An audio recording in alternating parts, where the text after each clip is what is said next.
So I took that video at the grocery store today to illustrate that darkness can never beat the light. All you have to do is flip the switch and the light comes right on. So at our church, our pastor encouraged us to read the book of John this month. So right when you get in and it says, in the beginning was the Word, and the Word was with God, and the Word was God. So it's referring to Jesus.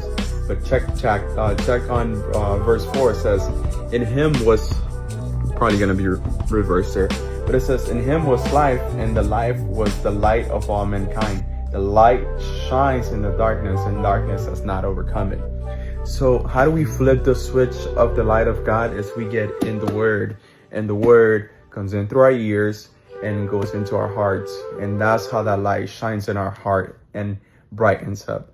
So get in the Word, flip life forward.